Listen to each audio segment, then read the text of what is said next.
Hello everyone, this is Shahneela and welcome to my YouTube channel study एडिशनो। सभी को जय हिंद, सभी को जय हिंद। कैसे हैं आप सभी लोग? हम लोग क्या पढ़ रहे थे? पहाड़ी चित्रकला यहाँ पर पढ़ रहे थे। ठीक है, तो पहाड़ी चित्रकला आपका यहाँ पर टॉपिक चल रहा है। जिसने भी यहाँ पर पहाड़ी चित्रकला की पहली क्लास नहीं देखी उसको आप ज़रूर देखिए। जब आप पहली क्लास देखेंगे तभी इसके बाद आपको चीज़ें समझ में आएंगी। क्लास सेकंड में हम लोगों ने क्या पढ़ी थी? तो हम लोगों ने इसकी जो उप शैली है या आप शैली ही कह लीजिए, तो कौन सी पढ़ी थी? बसौली शैली यहाँ पर हम लोगों ने पढ़ी थी। पहाड़ी चित्रकला के अंतर्गत बहुत सी आपकी शैलियाँ आती हैं, जैसे कि मैंने आपको बताया बसौली शैली हो जाएगी, गुलेर शैली हो जाएगी, चंबा शैली हो जाएगी, कांगड़ा शैली हो जाएगी, कुल्लू शैली हो जाएगी। तो काफ़ी आपकी पहाड़ी चित्रकला के अंतर्गत आपकी शैलियाँ आती हैं। अगर आप पहाड़ी चित्रकला को बोलते हैं, पहाड़ी शैली बोलते हैं, तो ये सारी शैली यानी कि बसौली है, गुलेर है, कांगड़ा है, जम्मू है, तो ये क्या इनकी हो जाएंगी? ये उनकी उप शैली हो जाएंगी। ठीक है, बस बोलने का यहाँ पर फ़र्क है। आप उप शैली बोलिए, शैली बोलिए, एक ही चीज़ है। ठीक है, कहने का मेरा सेंस ये है, पहाड़ी चित्रकला आपका टॉपिक चल रहा है। ठीक है, जिसमें यहाँ पर आपको ये जो आपकी क्लास है वो तीसरे नंबर की क्लास है। ठीक है, पहली क्लास में हम लोगों ने पहाड़ी शैली के बारे में सारी चीज़ें पढ़ी थी, जैसे कि पहाड़ी शैली की शुरुआत कैसे होती, पहाड़ी शैली किन दो शैलियों के मिश्रण से बनी है, पहाड़ी शैली की विशेषता क्या है, ठीक है, पहाड़ी शैली की महत्वपूर्ण तथ्य क्या है, वो हम लोगों ने क्लास 1 में सारी चीज़ें यहाँ पर कंप्लीट की। क्लास 2 में हम लोगों ने क्या किया? क्लास 2 में हम लोगों ने क्या की? हम लोगों ने बसौली शैली यहाँ पर कंप्लीट की। ठीक है, आज ये इसकी क्लास 3 है। ठीक है, तीसरी क्लास है, तो इसमें हम लोग क्या करेंगे? गुलेर शैली को यहाँ पर कंप्लीट करेंगे और वो भी हम लोग चीज़ें डिटेल में कंप्लीट करेंगे, जिससे कि ये आपका टॉपिक यानी कि आपके जितनी भी टॉपिक चल रहे हैं वो आपके नेट के एग्ज़ाम के लिए भी इम्पॉर्टेंट है। क्यों? क्योंकि सारी ही चीज़ें आपकी बहुत ही डिटेल में जा रही हैं। ठीक है, तो गुलेर शैली के हर एक पॉइंट को हम लोग डिस्कस करेंगे जो आपके एग्ज़ाम में पूछा गया है और पूछा जा सकता है। ठीक है, उन टॉपिक्स को भी उन पॉइंट्स को भी हम लोग क्लियर करेंगे। देखिए यहाँ पर लंबा टॉपिक क्यों हमारा होता है? रीज़न ये होता है, जो पॉइंट्स आपके पूछे जा चुके हैं प्रीवियस ईयर्स एग्जाम में, वो भी सारी चीज़ें हम लोग करते हैं, और जो मुझे लगता है आगे आने वाले एग्जाम में पूछे जा सकते हैं उनको भी हम लोग यहाँ पर डिस्कस करते हैं। कहने का मतलब ये है, जो पूछे गए हैं और जो पूछे जा सकते हैं वो सारी ही चीज़ें हम लोग करते हैं।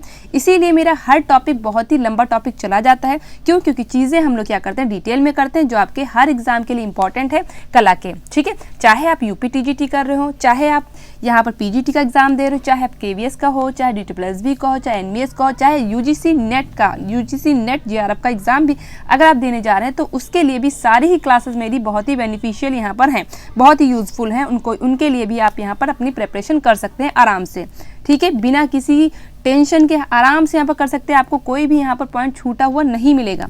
क्लियर? चलिए स्टार्ट करते हैं। यहाँ पर गुलेर शैली स्टार्ट करते हैं। सबसे पहले तो वीडियो को शेयर करें। ठीक है, वीडियो को शेयर करना बिल्कुल ना भूला करें। सबसे पहले इस वीडियो को शेयर करें। जितने भी यहाँ पर आर्ट से तैयारी करे हैं उनको वीडियो को अभी के अभी शेयर करें। मैं उम्मीद लगाती हूँ आपसे कि आप लोग वीडियो को ज़रूर शेयर करेंगे। मुझे लगता है ऐसा, एक स्टूडेंट भी अगर 10 स्टूडेंट को शेयर करेगा तो ये वीडियो काफ़ी यहाँ पर लोग यहाँ पर देख पाएंगे। ठीक है, चलिए स्टार्ट करते हैं। यहाँ पर हम लोग स्टार्ट करते हैं गुलेर शैली। सबसे पहले हम क्या देखेंगे? गुलेर शैली की स्थापना। ठीक है, तो गुलेर शैली की जो स्थापना हुई थी, कब हुई थी? तो आपको याद, गुलेर शैली नहीं, गुलेर राज्य की स्थापना। ठीक है, यहाँ पर पहले हम बात करेंगे गुलेर राज्य की स्थापना कब हुई थी। तो गुलेर राज्य की स्थापना हुई थी 1405 ईस्वी में हुई थी। किसके ज़रिए हुई थी? तो आपको याद रखना है, हरिचंद के ज़रिए हुई थी। किसके ज़रिए हुई थी? हरिचंद के ज़रिए यहाँ पर हुई थी। ठीक है, हरिचंद या कहीं पे हरिश्चंद भी लिखा आता है। ठीक है, अलग अलग बुक में यहाँ पर आपकी वर्तनी मिस्टेक होती है, तो इस वजह से आप ऑप्शन में भी अपने हिसाब से देख लीजिएगा। क्यों? क्योंकि आप देखते होंगे जो आपका आर्ट का एग्ज़ाम होता है, जो पेपर होता है, उसमें भी हिंदी में बहुत सारी चीज़ें यहाँ पर गलत लिखी होती हैं। तो हरिचंद हो या हरिश्चंद हो, तो आप वहाँ पर ऑप्शन को टिक कर सकते हैं। ठीक है, अगर हिंदी में चीज़ें आपको नहीं समझ में आती तो आप इंग्लिश वर्जन देखते हैं। ठीक है, क्योंकि एग्ज़ाम में अगर कोई भी कन्फ्यूज़न होता है तो उसमें किसकी तरफ मान्य होता है कि जो आपका इंग्लिश वर्जन होता है उसकी तरफ यहाँ पर आंसर को देखा जाता है। ठीक है, तो कहने का मेरा सेंस ये है, हरिचंद हो, हरिश्चंद हो, तो अगर ऑप्शन में आपका मिल जाए तो आप वहाँ पर लगा सकते हैं। ठीक है, क्योंकि जाहिर सी बात है, मान लीजिए वहाँ पर हरिचंद ना हो, हरिश्चंद दिया, तो सोचे मैंने हरिचंद बताया था, तो आप सोचे हो सकता है कि ये मतलब नया नाम तो नहीं, ये इसी के सारे नाम हैं। ठीक है, तो इस तरीके से मैंने आपको क्या बताया, इसकी स्थापना किसने की? तो आपको याद रखना है, हरिचंद ने की। कब की थी? तो 1405 ईस्वी में की थी। क्लियर? इसके अलावा इस शैली का उदय हरिपुर गुलेर राज्य में हुआ। अगर आपसे पूछा इस शैली का उदय कहाँ हुआ तो आपको याद रखना हरिपुर राज्य में हुआ। कहाँ पर हुआ? हरिपुर राज्य में इस शैली का उदय हुआ। ये आपका पॉइंट बन सकता है, तो आप इसको याद रखेंगे। ठीक है, इसको क्या याद रखेंगे? वो पूछा जाए आपसे गुलेर शैली का उदय कहाँ हुआ तो आपको याद रखना है हरिपुर में हुआ। अब गुलेर है तो गुलेर राज्य तो आपको याद ही रहेगा, जाहिर सी बात है। इसके अलावा हम बात करते हैं राजा मान सिंह को शाहजहां ने, राजा मान सिंह को शाहजहां ने अफगानी चीते की उपाधि दी। ठीक है, तभी से गुलेर के राजा क्या है, चंद के स्थान पर क्या लिखने लगे, सिंह लिखने लगे। तो आप देखेंगे जितने भी आपके गुलेर राजा हैं उनके नाम के पीछे क्या लगा होता है, चंद लगा होता है। ठीक है, जब राजा मान सिंह को, यहाँ पर किसको, मान सिंह को शाहजहां ने उपाधि किसकी दी, अफगानी चीते की उपाधि दी।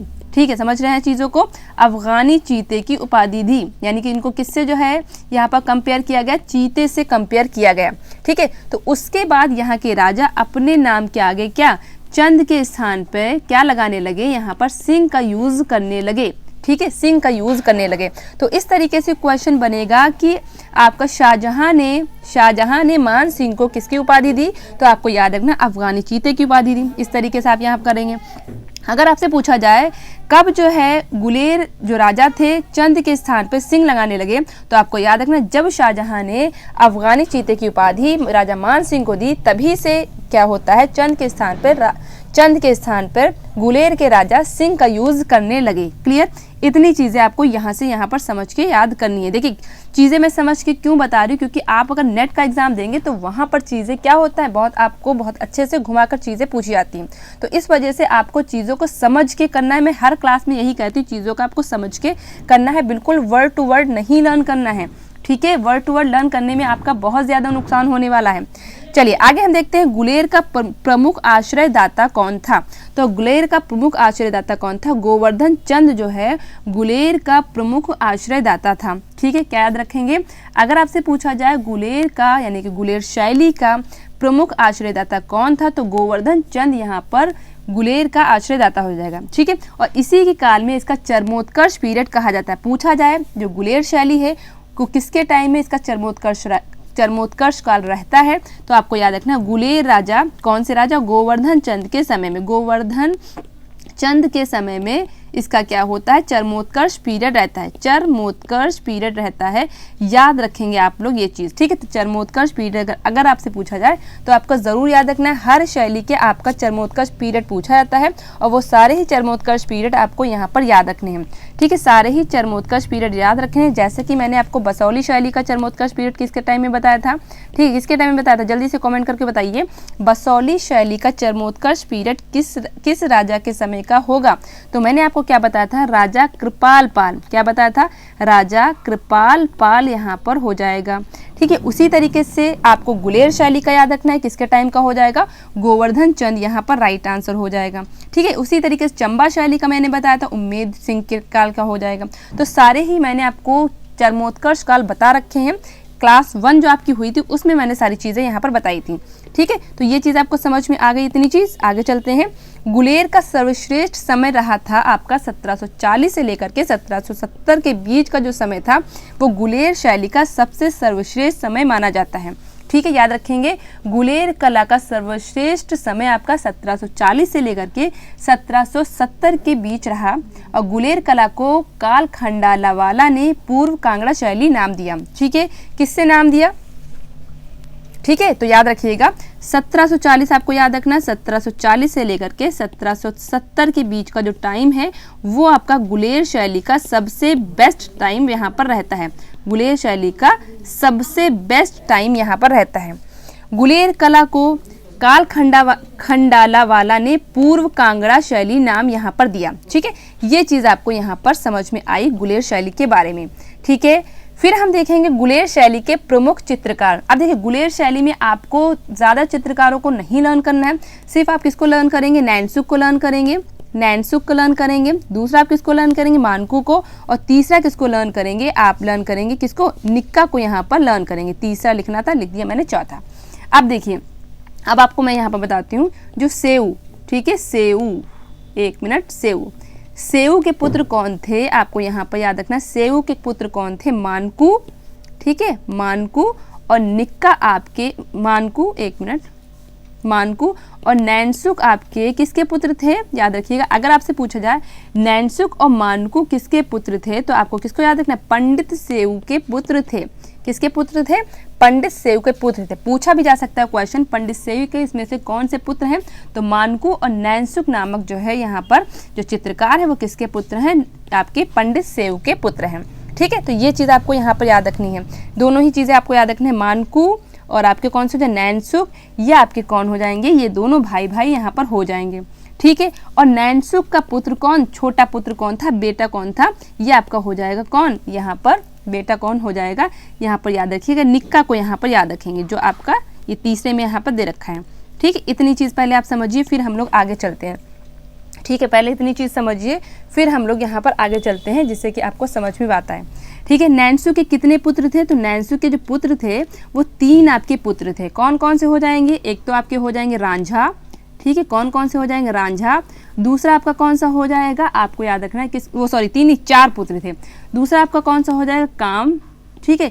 तीसरा आपका कौन हो जाएगा, गौड़, ठीक है, और चौथा आपका कौन सा हो जाएगा, निक्का। तो ये 4 पुत्र थे किसके, ये आपके नैनसुक के पुत्र थे। ठीक है, हालांकि ये आपके पूछे नहीं जाएंगे, इसलिए आपको इनको याद करने की ज़रूरत है नहीं, सिर्फ आपको इतना याद रखना है कि नैनसुक का पुत्र कौन सा, यहाँ पर रांझा और आपका निक्का, यहाँ पर ये दो आप चित्रकार यहाँ पर लर्न कर लीजिए, बस इतनी ही चीज़ें आपको लर्न करनी है। ठीक, इसके अलावा मैंने 3 चित्रकार आपको यहाँ पर बता दिए, एक तो आपका नैनसुक हो जाएगा, दूसरा मानकू हो जाएगा और तीसरा कौन सा हो जाएगा, निक्का। ये 3 चित्रकार आपके यहाँ पर कंप्लीट हो गए। क्लियर, इतने ही याद कर लीजिए, जो मैंने एक्स्ट्रा चीज़ बताई वो आपको याद करने की ज़रूरत नहीं, बस आप इसको सुन लीजिए और इसको बस यहीं पर ख़त्म कर दीजिए। ठीक है, मान लीजिए आ जाए इन केस, तो आपको थोड़ा थोड़ा दिमाग में रहे। चलिए, गुलेर शैली के चित्र यहाँ पर देखेंगे। गुलेर शैली के प्रमुख चित्र, बहुत से चित्र यहाँ पर हैं, फिलहाल जो प्रमुख चित्र हैं वो मैंने यहाँ पर लिख रखे हैं। कृष्ण गोपियों को आलिंगन में लेते हुए, ये चित्र है किसका, ये आपका चित्र है गीत गोविंद से लिया गया है। ठीक है, गीत गोविंद से ये चित्र बना है, गीत गोविंद से चित्र लिया गया है। ये कहाँ पर संग्रहित है, तो याद रखेंगे ये एनसी मेहता संग्रह। क्लियर, ये वाला चित्र आपको क्लियर हो गया। नेक्स्ट चित्र है आपका सिक्रे के साथ महिला। सिक्रे के साथ महिला बहुत इंपॉर्टेंट चित्र है इस शैली का, इसलिए आप इसको याद रखेंगे। गोवर्धन चंद अपने, यहाँ पर चंद नहीं होगा, यहाँ पर होगा चंद। ठीक है, या इस तरीके से लिखें या इस तरीके से लिखें, बात एक ही है। ठीक है, गोवर्धन चंद अपने पुत्र प्रकाश चंद के साथ हुक्का पीते हुए। अब देखिए यहाँ पर एक जगह पर गोवर्धन चंद, जो गुलेर शैली के चरमोत्कर्ष पीरियड जिसके टाइम को कहा जाता है, कौन, गोवर्धन, तो इनको क्या है, एक जगह पर अपने पुत्र प्रकाश चंद्र के साथ कैसे दिखाया गया है, हुक्का पीते हुए दिखाया गया है। ठीक है, हुक्का पीते हुए यहाँ पर दिखाया गया है। एक मैंने चित्र आपको बताया था हुक्का पीते हुए स्त्री, बताइए जल्दी से, हुक्का पीते हुए स्त्री का चित्र आपको किस शैली में मिल जाता है। ठीक है, बताइए जल्दी से। आपका राजस्थानी शैली के अंतर्गत मैंने आपको एक शैली बताई थी, राजस्थानी शैली के अंतर्गत मैंने आपको एक शैली बताई थी, जिसमें मैंने आपको बताया था हुक्का पीते हुए स्त्री का चित्र कहाँ मिलता है।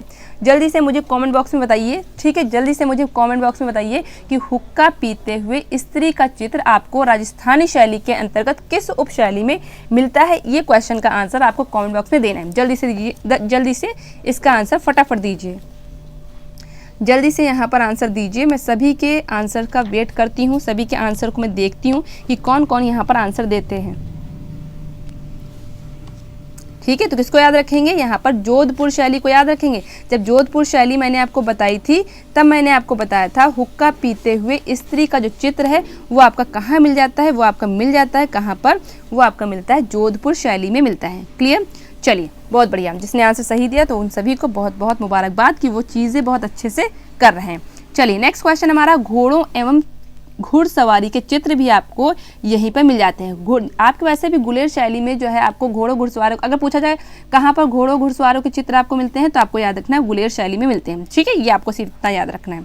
आगे हम चलते हैं, यहाँ पर आगे देखते हैं गुलेर शैली की विशेषता। बस इतने ही चित्र आपको यहाँ पर याद करने हैं।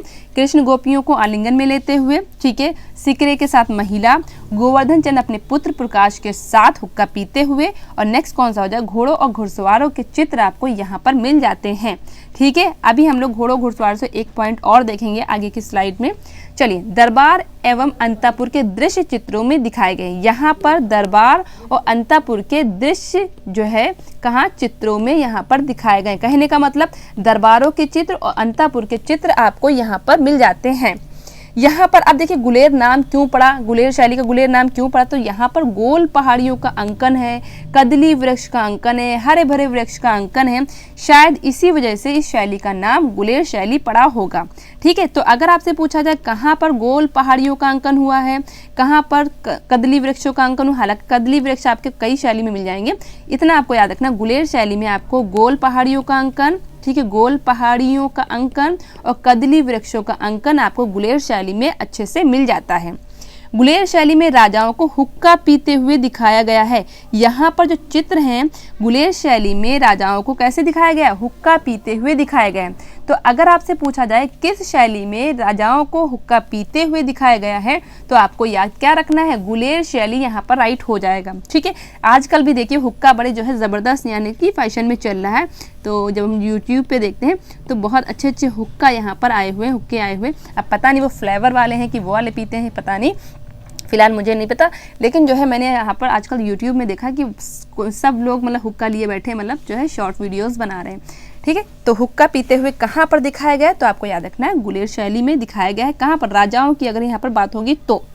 नायिका भेद यहाँ की प्रमुख विशेषता है, यानी कि नायिका भेद का चित्रण भी यहाँ पर बहुत अच्छे से हुआ है। पूछा जाए गुलेर शैली की प्रमुख विशेषता क्या हो जाएगी, तो नायिका भेद यहाँ पर प्रमुख विशेषता के रूप में आपको याद रखनी है। ठीक है, गुलेर शैली बहुत लंबा आपका टॉपिक नहीं है, जितनी चीज़ें इंपॉर्टेंट है वो सारी चीज़ें मैं आपको यहाँ पर बताऊंगी। ठीक है, इसके अलावा गोवर्धन चंद के समय में मैंने अभी बताया गोवर्धन चंद को अपने बेटे प्रकाश चंद के साथ हुक्का पीते हुए दिखाए गए हैं। ठीक है, तो यहीं पर इसी से रिलेटेड ये आपको पॉइंट बन जाता है, गोवर्धन चंद के समय में घोड़ों और घुड़सवारों के चित्र, ठीक है, और रामायण वाले चित्र प्रमुखता से यहाँ पर मिलते हैं। ठीक है, तो घोड़ों और घुड़सवारों के चित्र, ठीक है, गोवर्धन अपने बेटे का हुक्का पीते हुए चित्र, ठीक है, इसके अलावा आपके रामायण वाले चित्र, ये सारे चित्र आपको कैसे गुलेर शैली में आराम से यहाँ पर मिल जाते हैं। फिर आगे हम बात करते हैं डॉक्टर BN गोस्वामी की बात करते हैं। ठीक है, अब देखते हैं डॉक्टर BN गोस्वामी ने क्या कहा, इन चित्रों को जो है देखा समझा तो क्या कहा। गोस्वामी ने हरिद्वार से प्राप्त पंडों की बहियों के आधार पर, पंडों की बहियों के आधार पर, बहियों मतलब बही, खाता, पत्र, ये सारी चीज़ें बोलते हैं। ठीक है, आधार पर पंडित सेव, मैंने आपको बताया था पंडित सेव के पुत्र बताए थे, कौन कौन से बताए थे, नैनसुख और मानकू बताया था। कौन कौन से बताए थे, नैनसुख और मानकू, मैंने दो चित्रकार आपके फेमस चित्र आपके मैंने बताए थे। ठीक है, कौन से, नैनसुख और मानकू आपके हो जाएंगे। ठीक है, गुलेर के निवासी थे, ऐसा किसने कहा है, नैनसुख और मानकू कहाँ के निवासी थे, गुलेर के निवासी थे। किसने कहा है, तो BN गोस्वामी ने कहा है, BN गोस्वामी ने कहा है, गोस्वामी ने, स्वामी ने कहा है। ठीक है, और मैंने आपको लास्ट क्लास में बताया भी था कि BN गोस्वामी ने ये भी कहा है कि जैसे कि मैंने आपको बताया था कि आपकी जो पहाड़ी शैली है वो आपकी मुग़ल काल से जो चित्रकार यहाँ पर आते हैं तब जाके पहाड़ी शैली का जो मतलब काल है या पहाड़ी शैली जो है वो क्या है अपने मतलब चरमोत्कर्ष टाइम में आती है, यानी कि बेस्ट चीज़ में मतलब आती है। ठीक है, लेकिन BN गोस्वामी ने क्या कहा है कि ये जो चित्रकला है, कौन सी पहाड़ी चित्रकला, वो आपकी मुग़ल शैली के चित्रकारों से नहीं बल्कि पंडित सेव के जो वंशज हैं, ठीक है, जैसे कि नैनसुख मानकू हैं, तो इनकी वजह से क्या है फली फूली। ठीक है, तो लास्ट क्लास में मैंने क्लास 1 में आपको शायद बताया था। ठीक है, तो ऐसे ही आपको चीज़ें समझ के पढ़नी है कि यहाँ से वहाँ रिलेट करी, वहाँ से यहाँ रिलेट करी, तभी चीज़ें आपको यहाँ पर समझ में आएंगी। ठीक है, क्योंकि मैंने आपको बताया था स्टार्टिंग वाली क्लास में ही बता दिया था कि जो पहाड़ी शैली है वो आपकी यहाँ पर पहाड़ों पर चित्रकार होते हैं, लेकिन जब आपके औरंगज़ेब के टाइम के जब चित्रकार यहाँ पर आते हैं, औरंगज़ेब ने उनको आश्रय नहीं दिया। बहुत से चित्रकार जो थे औरंगज़ेब की वजह से, किसकी वजह से, औरंगज़ेब की वजह से वहाँ से निकलते हैं, औरंगज़ेब की वजह से वहाँ से निकलना पड़ता है। क्यों? क्योंकि औरंगज़ेब जो क्या था, बहुत ज़्यादा कला विरोधी शासक था। उसने कुछ चित्रकारों को अपने यहाँ रखा, लेकिन बहुत से ऐसे चित्रकार थे जिनको क्या है पलायन करना पड़ा, और वो कुछ मतलब बहुत से चित्रकारों का दल आपका पहाड़ों पर आ जाता है। ठीक है, यानी कि यहाँ पर जो आपको मैंने बताया था हिमालय की जो तलहटी में जो क्षेत्र है वहाँ पर आता है और यहाँ पर जो है उनको संरक्षण मिलता है। ठीक है, तो इसी तरीके से यहाँ पर BN गोस्वामी ने ये सारी चीज़ें कही। ठीक है, तो समझ में बात आई। और जब आपके मुगल शैली के जो चित्रकार यहाँ पर आते हैं तभी से पहाड़ी शैली को एक नया रूप यहाँ पर मिलता है। क्लियर? तो यही सारी चीज़ें मैंने आपको पिछली क्लासेस में बता रखी हैं। अगर आपने चीज़ें देखी होंगी तो आपको समझ में आ जाएगा। ठीक है, जिन्होंने नहीं देखी तो उनके लिए मैं सारी चीज़ें फिर से रिपीट यहाँ पर कर रही हूँ। चलिए नेक्स्ट हम बात करते हैं। BN गोस्वामी के अनुसार उन्होंने एक चीज़ क्या बताया कि यहाँ पर एक 15 भुजी देवी का चित्र मिलता है। अगर आपसे क्वेश्चन पूछा जाए 15 भुजी, ठीक है, 15 भुजी देवी का चित्र कहाँ मिलता है, बहुत इंपॉर्टेंट पॉइंट है, याद रखिएगा। 15 भुजी देवी का चित्र आपको कहाँ मिल जाता है, गुलेर शैली में मिल जाता है। और जिसके सिर पर या माथे पर, ठीक है, जिसके सिर पर क्या लिखा है, श्री गुलेर लिखा हुआ है। क्या लिखा हुआ है, श्री गुलेर लिखा हुआ है। क्वेश्चन कैसे पूछा जाएगा, 15 भुजी देवी का चित्र आपको कहाँ मिलता है, तो गुलेर शैली में मिलता है। और 15 भुजी देवी के माथे पर, सिर पर क्या लिखा हुआ है, तो आपको याद रखना है श्री गुलेर लिखा हुआ है। इसीलिए इस चित्र को गुलेर शैली का चित्र माना गया है। इसीलिए शायद इस चित्र को गुलेर शैली का चित्र माना गया है। BN गोस्वामी ने ऐसा कहा है कि उनके अनुसार क्या कहा है, 15 भुजी देवी का चित्र यहाँ पर मिला है जिसके सिर पर श्री गुलेर लिखा हुआ है। तो बहुत इंपॉर्टेंट पॉइंट है, इसको आप याद रखेंगे अलग से। ठीक है, बिल्कुल भी आप ये पॉइंट को नहीं भूलेंगे, बहुत ही इंपॉर्टेंट पॉइंट है। जो पॉइंट बहुत ज़्यादा इंपॉर्टेंट है उसको मैं बार बार बोलती हूँ जिससे कि आप समझ पाए यहाँ पर चीज़ों को। ठीक है, नेक्स्ट हमारा गुलेर राज्य में सांस्कृतिक जागरण राजा दिलीप सिंह के समय में दिखता है। अगर आपसे पूछा जाए, देखिए बहुत से राजा यहाँ पर हैं, तो यहाँ पर सांस्कृतिक जागरण का जो है गुलेर राज्य में सांस्कृतिक जागरण राजा दिलीप के समय में दिखता है। इनके समय में रामायण पर आधारित 14 चित्र, बस आपको याद यहाँ पर ये पॉइंट याद रखना है। राजा दिलीप सिंह के समय में, कौन से, राजा दिलीप सिंह के समय में, ठीक है, 14 चित्र आपको मिलते हैं। 14 चित्र मिलते हैं, कहा जाता है 14 चित्र यहाँ से मिले हैं, किसके, रामायण के। तो ये आपको यहाँ पर ये चीज़, बस इतनी चीज़ याद रखनी है, सांस्कृतिक जागरण वगैरह ये सब कुछ नहीं याद रखना है। बस आपको क्या याद रखना है कि राजा दिलीप सिंह के समय में कितने चित्र रामायण से मिले हैं, तो आपको याद रखना 14 चित्र मिले हैं। या पूछा जाए 14 चित्र राजा दिलीप सिंह के समय के किस जो है ग्रंथ से मिले हैं, तो आपको याद रखना रामायण के समय से मिले हैं। ठीक है, तो कैसे भी घुमा के क्वेश्चन पूछ लिया जाता है, आंसर आपको सीधा सीधा देना होता है। ठीक, तो 14 चित्र, लगभग आपके 14 चित्र यहाँ पर देखने को मिलते हैं। तो आप इतने ही याद कर लीजिए, यही चीज़ आपकी यहाँ पर एग्जाम में पूछ लिया था, तो आपका आंसर यहाँ पर सही होगा। नेक्स्ट क्वेश्चन हमारा है क्वेश्चन नंबर, ठीक है, क्वेश्चन नहीं, नेक्स्ट स्लाइड हमारी क्या है, राजा गोवर्धन। अब आपको पता है कि गुलेर शैली में हर जगह पे आपका राजा गोवर्धन का नाम आएगा ही। ठीक है, इनके संबंध में JC फ्रेंच ने क्या लिखा है, देखते हैं क्या लिखा है।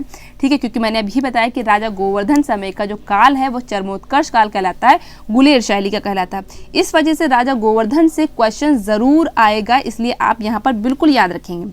ये शासक पहाड़ों में घोड़ा युद्ध के नायक के रूप में स्मरण किया जाता है। ठीक है, यानी कि राजा गोवर्धन को क्या है, घोड़ों का बहुत ज़्यादा शौक था। ठीक है, इसी वजह से इनको क्या है, घोड़ों और घुड़सवारों के साथ यहाँ पर दिखाया गया। इसी वजह से JC फ्रेंच ने क्या लिखा, यहाँ ये शासक, कौन शासक, राजा गोवर्धन चंद, ठीक है, पहाड़ों में घोड़ा युद्ध के नायक के रूप में क्या है, स्मरण यानी कि याद किया जाएगा। ये किसने कहा, तो आपको याद रखना है JC फ्रेंच ने कहा। ठीक है, बहुत अच्छा पॉइंट है, याद रखिएगा किसने कहा, JC फ्रेंच ने कहा। किसके बारे में कहा, तो आपको याद रखना गोवर्धन राजा के समय, गोवर्धन के बारे में कहा। किसके बारे में कहा, गोवर्धन के बारे में कहा। गोवर्धन चंद भी लिख लेते हैं यहाँ पर, तो इसलिए आप यहाँ पर चंद लिख लीजिए या सिंह लिख लीजिए। ठीक है, सिंह लिख लीजिए। चलिए, पहाड़ी चित्र शैलियों को रंग रूप देने वाली चित्र शैली कौन सी है, गुलेर शैली है। ठीक है, तो पहाड़ी जो शैली है उसको ऊंचाइयों तक पहचानने वाली जो शैली है वो आपकी गुलेर शैली को ही माना जाता है। ठीक, तो पहाड़ी चित्रों को ऊंचाइयों तक पहुंचाने वाली कौन सी शैली हो जाएगी, वो आपकी गुलेर शैली हो जाएगी। ऐसा क्वेश्चन बन सकता है, तो आप यहाँ पर याद रखेंगे। ये पॉइंट आपको याद रखना है कि कौन सी, आपको याद रखना, पहाड़ी कला में कांगड़ा शैली को उच्च स्थान रूप देने का काम जो किया जाता है, किसने किया था? गुलेर शैली ने किया था। पहाड़ी चित्रकला को जो है ऊंचाई तो ले जाने का काम किसने किया था? तो गुलेर शैली ने किया था। तो इस तरीके से क्वेश्चन आ जाता है, तो आप यहाँ पर याद रखेंगे। ठीक है, समझ में बात आई। इसके अलावा गुलेर की राजधानी थी कौन सी? तो गुलेर की राजधानी थी हरिपुर थी। तो गुलेर की राजधानी के रूप में किसे याद रखेंगे? तो आप हरिपुर को ही याद रखेंगे। तो हरिपुर को ही यहाँ पर आप याद रखेंगे। किसको? गुलेर की राजधानी के रूप में। गुलेर शैली ने कांगड़ा शैली को ऊंचाई तक पहुंचाया, गुलेर शैली ने पहाड़ी शैली को ऊंचाई तक पहुंचाया। तो इस तरीके से पॉइंट पूछा जाता है, तो आपको यहाँ पर याद रखना है। क्लियर?